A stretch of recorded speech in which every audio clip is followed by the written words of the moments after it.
No pozrime sa na kokota vyjebané, jak sa tu schováva.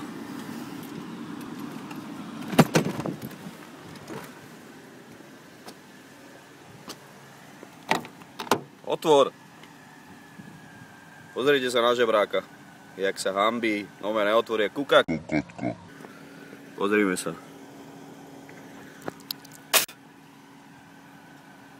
Povedz mi, jak tvoja manka musí byť na teba hrdá, že tu šmíruješ jak špion pojebaný. Povedz mi, o čo ti ide, ty chudáčisko. Jebaný. No nekúkaj na mňa, kokotko, vyjadri sa k tomu. Otvor aspoň. No neotvoríš, lebo sa bojíš a nemáš čisté svedomie, ty chudák. Vyjebaný.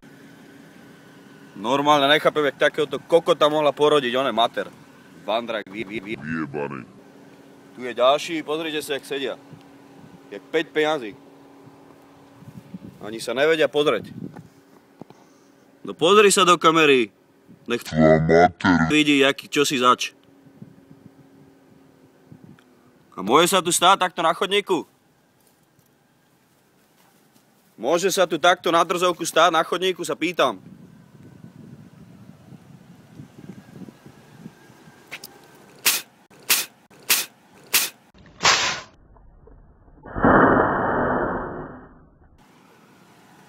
Čo si zaslúži takýto človek, čo tu šmíruje od rána?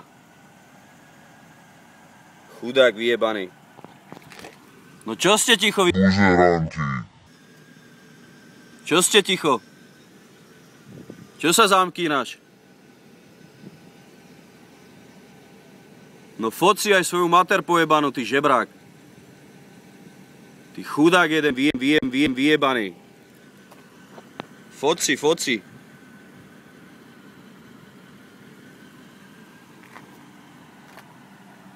Pozrite sa na jeho, čo je to za kokota.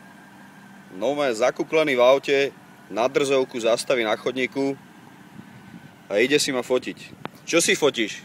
Že som si ťa došiel natočiť? Ty chudáčik.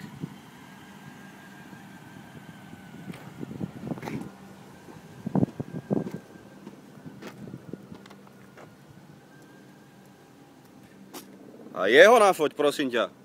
Jeho nafoť, jak sa tvári. Mám to natočené a dám to von, dobre? No to som rád, že mi takto prikyvuješ, úplne vidím, že ťa to teší.